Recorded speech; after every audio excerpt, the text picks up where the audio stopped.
제가 드릴 말씀은 다 드렸지만 지금 이 돌아가는 상황을 보니까 대한민국이 이렇게 가서 과연 되겠냐. 번번이 그 선거 때마다 이런 식의 그 공작과 선동을 가지고 이렇게 선거를 치르려고 해서 되겠냐 하는 정말 한심스러운 생각이 들어서 오늘 제가 여러분 앞에 섰습니다. 국민들께 드리고 싶은 얘기도 있고 또 우리 기성 정치인들에게 하고 싶은 말도 있습니다. 앞으로 좀 정치 공작을 하려면 좀 잘 준비해서 제대로 좀 하고, 그리고 뭐 인터넷 매체나 또는 무슨 재소자나 또 의원들도 면책특권 뒤에 숨지 말고 우리 국민들이 다 아는 그런 메이저 언론을 통해서 면책특권 뒤에 숨지 말고 또 어디 재소자 들먹이지 말고 좀 국민들 누가 봐도 좀 믿을 수 있는 신뢰성 있는 사람을 통해서 이렇게 좀 문제를 제기하려도 좀 제기를 해 주셨으면 좋겠습니다. 늘 하는 시나리오가 하도 뻔해가지고, 그리고 이게 어떤 그 페이퍼 종이 문건이든지 디지털 문건이든지 간에 작성자, 그 출처와 작성자가 나와야 그게 확인돼야 그것이 어떠한 신빙성 있는 근거로서 그걸 가지고 의혹도 제기하고 문제도 삼을 수 있는 것인데, 그런 게 없는 문서는 소위 괴문서라고 하는 것입니다.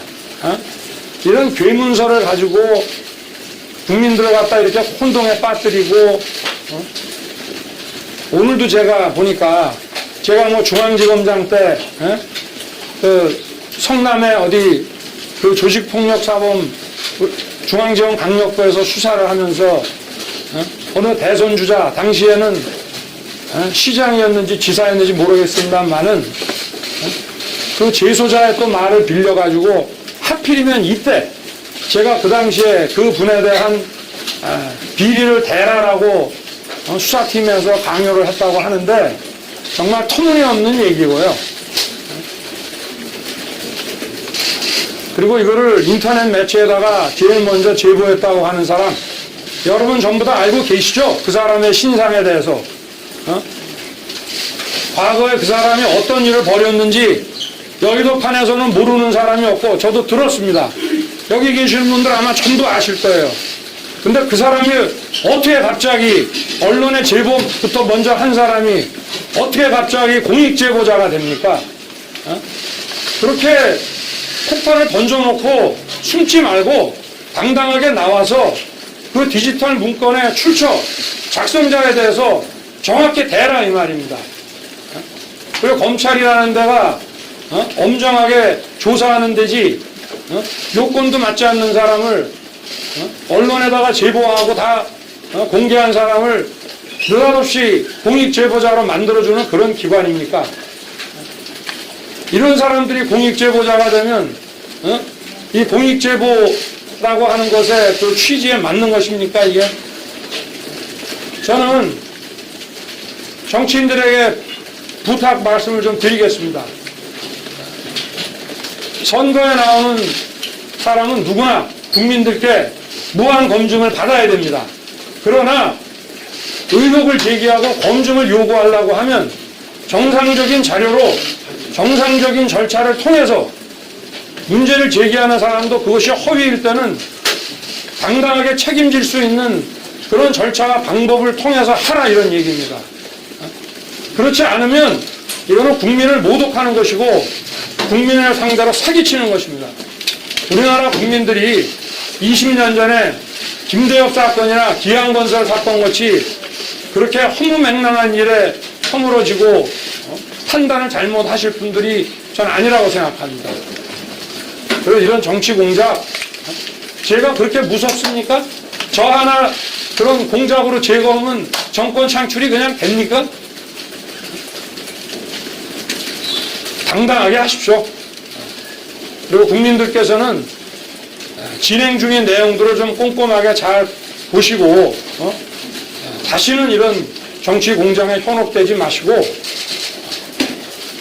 재소자 어디 그다음에 인터넷 매체 그리고 인터넷 매체가 한번 보도하면은 정당의 전현직 대표와 의원 뭐 위원장 이런 사람들이 벌떼처럼 나서서 떠들고 저를 국회로 불러주십시오. 당당하게 저도 제 입장을 얘기하겠습니다.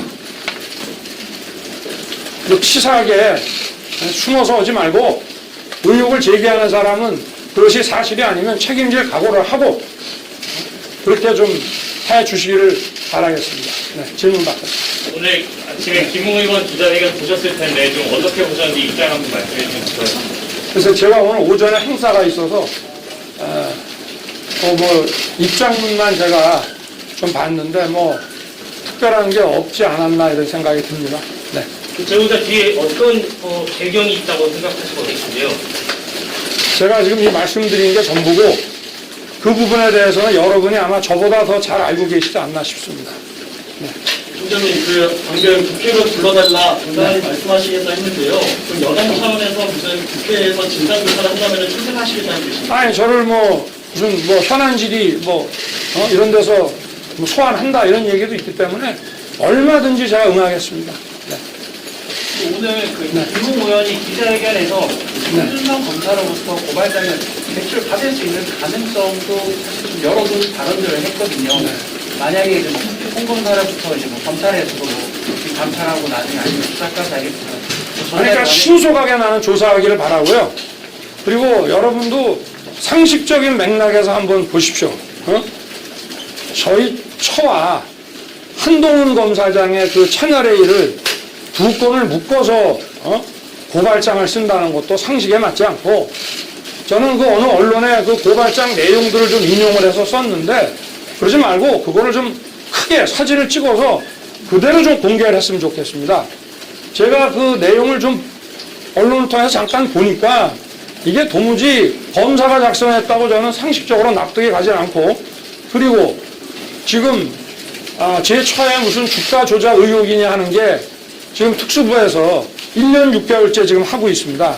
그러나 그 당시에 경찰청에 2013년 그 무슨 내사 첩보 보고서인가 하는 것이 그게 도대체 어떻게 뉴스타파에 유출이 되며 또 뉴스타파가 한번 공개하고 나니까 메이저 언론들이 벌떼처럼 그거를 보도를 하고 이렇게 나갔는데 그거는 그 첩보 보고서에 관련된 거는 금방 확인해 보면은 주가의 변동도 없고 그 사람이 관여했다는 것은 조사도 금방 끝날 수 있는 사안입니다.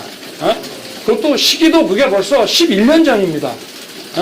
제가 결혼하기도 전이고 제가 그거를 무다로 야당에다가 던져서 고발을 해달라고 하며 정상이 아닌 사람이라면 몰라도 그리고 한동훈 검사도 그 당시에는 실명이 나오기도 전이에요.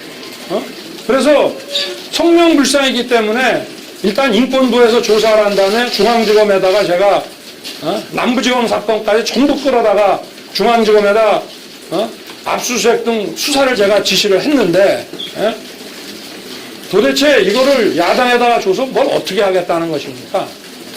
아니 뭐가 앞뒤가 맞는 거지 뭐 유리한 게 있습니까 저한테? 한동훈 검사 그 사건도 그 담당 부서에서 9번에 걸쳐서 무혐의를 올렸는데도 결재를 안 해주는 검찰 아닙니까? 그러면 명예훼손이라고 하려고 그러면 한동훈 검사 사건 자체가 혐의 없음 결정을 해야 그 다음에 명예훼손 문제가 거론이 될 수 있는데 채널A 갖고 도대체 장사를 얼마를 했습니까? 그러면 그거를 야당이 고발장을 내면은 그거 수사할 수 있습니까? 저 자체도 수사에서 배제가 됐어요.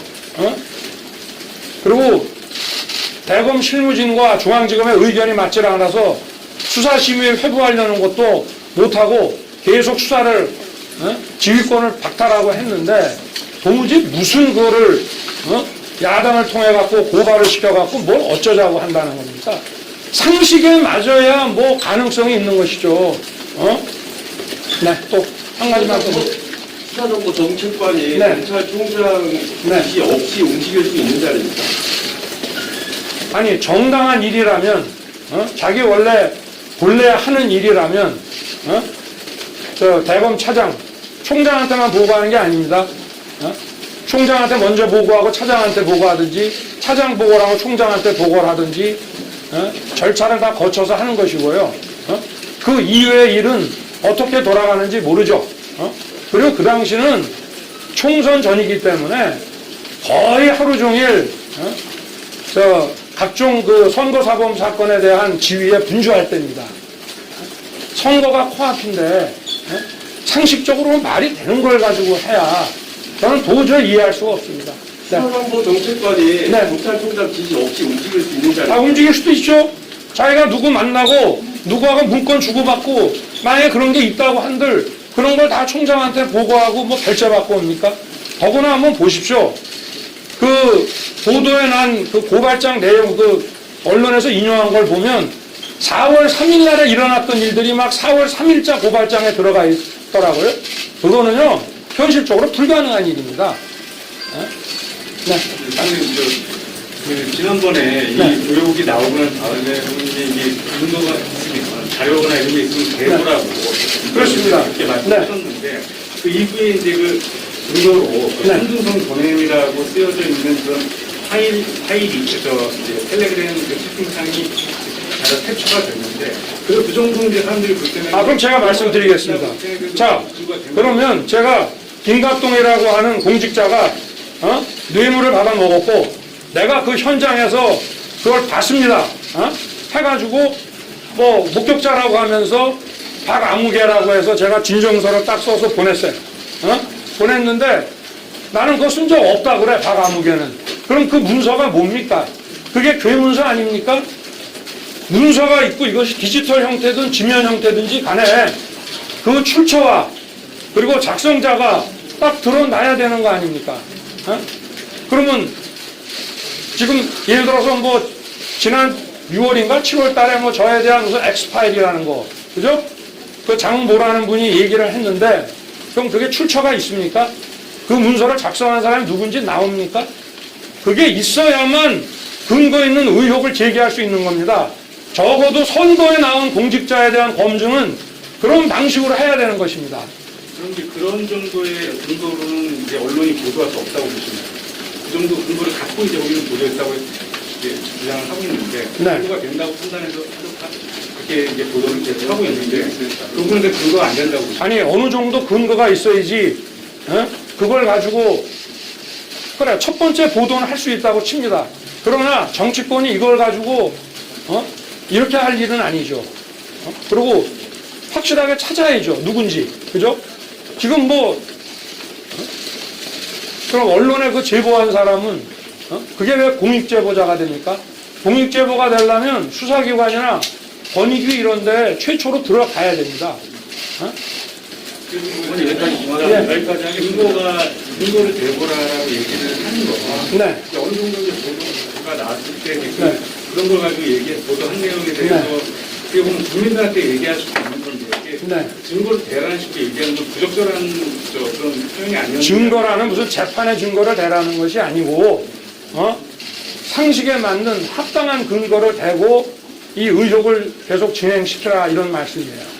어머니 공익제보자 하나만 더 합시다. 마지막으로 지금 당에서 지금 네. 어디로 후보 같은 경우는 진단특위를 만들어서 네. 당 차원에서 좀 문제를 해결하자. 뭐 당 차원에서도 하는 걸로 알고 있고 저희 캠프에서도 이게 도저히 묵과할 수가 없어서 이 정치공작 진상 그 규명 특위를 이제 출범시킬 예정이고 일단 뭐 그 원로 법조인과 언론인들 또 정치인들 이런 분들을 중심으로 해서 앞으로 계속 이어질 만한 이런 그 정치 공작에 대한 대응을 위해서 특위를 저희도 구성할 생각입니다.